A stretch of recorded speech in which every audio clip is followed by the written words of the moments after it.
Hello and welcome everyone. Thank you very much for tuning in. This is a screencast-o-matic presentation and recording for the part of the lesson that has looking at Turkish empires and their rise in Anatolia.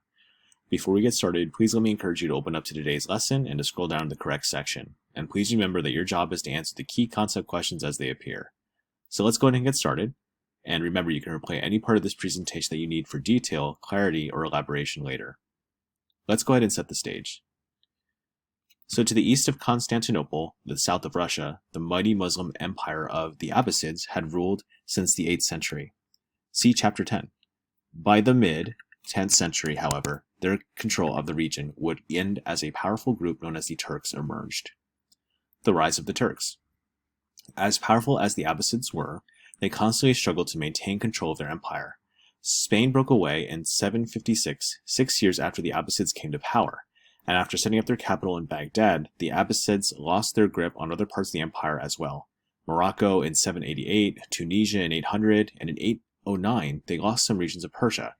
Then in 868 the Abbasids lost control of Egypt. Finally in 945 Persian armies moved into Baghdad and put an end to the power of the Caliph, an Islamic religious or political leader.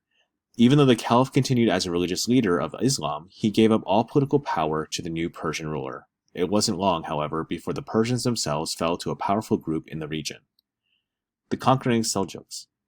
As early as 1300 BC, Chinese records mention a people called the Tukyu living west of the borders, and the Tukyu may well have been the Turks.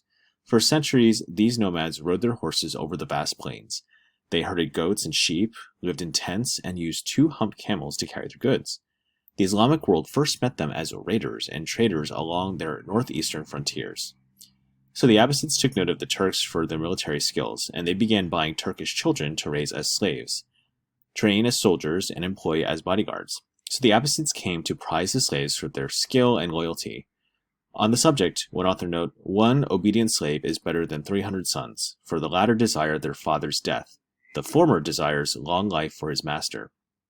Over time, Turkish military slaves, or Mamelukes, became a powerful force in the Abbasid Empire. In the 10th century, a growing number of Turks began converting to Islam and slowly migrating into the weakened Abbasid Empire. One of the first of these migrating Turkish groups was known as the Seljuks. After the family that led them, the Seljuks gradually grew in number and strength, and in 1055 they attacked the capital and captured Baghdad from Persians. Nearly 20 years later, the Seljuk sultans marched on the Byzantine Empire. And at the Battle of Manzikert in 1071, Turkish forces crushed the Byzantine defenders. Within 10 years, the Seljuks occupied most of Anatolia, the eastern flank of Byzantium. This brought the Turks closer to the Byzantine capital, Constantinople, than the Arabs or the Persians had ever come. And this near conquest of the new Rome also inspired the name the Seljuk Sultanate of Rum, or from Rome. Rum survived Anatolia after the rest of the Seljuk Empire had crumbled. The Turks secure Persian support. So back in Baghdad and its surrounding region, Seljuk rulers wisely courted the support of their newly conquered Persian subjects. In fact, the founder of the Seljuk dynasty, Toghrul Beg, chose the Persian city of Isfahan as the capital of his kingdom. This favorable treatment made the Persians loyal supporters of the Seljuks, and the Turks often appointed them as government officials. The brilliant Nizam al-Muluk, for example, was a Persian who served as a vizier, or a prime minister, for the most famous of Seljuk sultans, Malik Shah. The Turks also showed a great admiration of Persian learning. The nomadic Seljuks had arrived in Southwest Asia basically illiterate, and they were unfamiliar with the traditions of Islam, which they had just adopted. So as a result, they looked to their Persian subjects for both cultural and religious guidance. The Turks adopted Persian as the language of culture and adopted features of the Persian way of life that they so admired. Seljuk rulers were called Shahs, and from the Persian word for king, they also promoted Persian writers like the mystical Islamic poet Jalaluddin Rumi, whose poetry is widely read today. Rumi often wrote of his desire to achieve a personal experience of God, and in the primary source right here you can see that. Burning with longing fire, wanting to sleep with my head on your doorsill, my living is composed only of this trying to be easy in your presence. Seljuk Shahs, like the great Malik Shah, took pride in supporting Persian artists and architects. Malik beautified the city as Isfahan, and for example by building many splendid mosques. The Turks' political and cultural preference for the Persians caused the almost complete disappearance of the Arabic language from Persia, and Arabic was kept alive mainly by religious scholars studying the Quran. As a result of their policies, the Seljuks won strong support from the Persians, who were proud of their long heritage and eager to pass it on.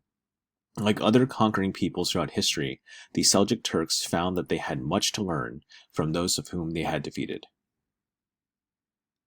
The next section here is Seljuks confront Crusaders and the Mongols. Malik Shah ruled as the last of the strong Seljuk leaders, and after his unexpected death in 1092, no capable Shah appeared to replace him.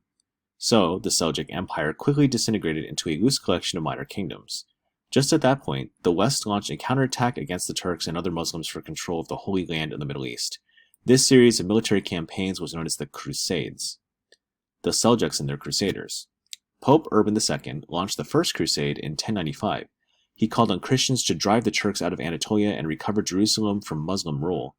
Armies from Western Europe soon poured through Constantinople and proceeded on to Palestine, and in 1099 the Crusaders captured Jerusalem and massacred its Jewish and Muslim inhabitants. They established a Latin Christian kingdom that lasted for about a century.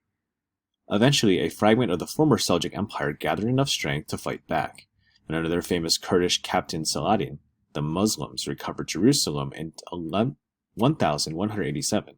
Eventually, Saladin and his western opponent King Richard I of England signed a truce. Their agreement gave Jerusalem to the Muslims, but granted Western pilgrims access to Christian holy places. Subsequent popes called for further crusades, but each new military expedition proved weaker than the last. By the 13th century, the Western powers seemed to pose little problem for the Turks, and it was around this time, however, that a new threat emerged from the east, the mighty and brutal Mongols. The Seljuks faced the Mongols. As you have read previously, the Mongols were a group of nomadic clans along the Asian steppes, and in the early 1200s they grew into a unified force under the ruler Genghis Khan and swiftly conquered China. The Mongol armies eventually turned to the west and leveled any cities that dared to resist them. They slaughtered whole populations, and in 1258 Genghis' grandson Hulagu led his troops to the outskirts of Baghdad, which by this time was surrounded by a defensive wall. The account of what followed by Persian historian Wasaf speaks in the Mongols' fierce and overwhelming fighting methods.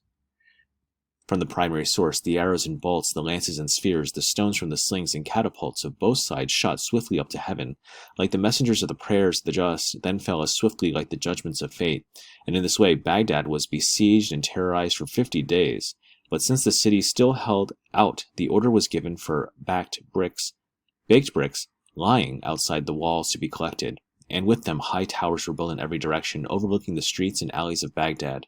On top of these they set up the catapults.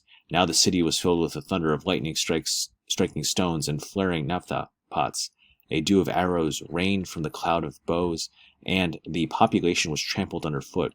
The cry went up, "Today we have no strength against Goliath and his army."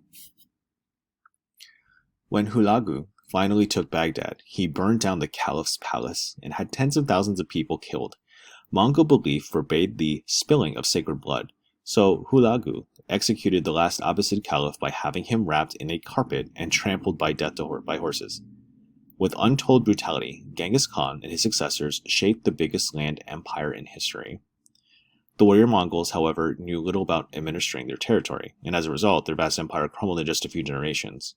And out of the rubble of the Mongol Empire rose another group of Turks, the Ottomans. They would build an empire that lasted into the 20th century, and you will learn more about the Ottoman Empire in Chapter 18. So as you guys can see, the Middle East, in many ways, is a prime location because it's in the center of everything, but this creates many opportunities as well as it does problems, just by sheer proximity to different cultures, places, and of course with religion in mind too. So please go ahead and continue to answer the rest of the key concept questions, and good luck with completing the rest of the lesson. Thank you very much for tuning in.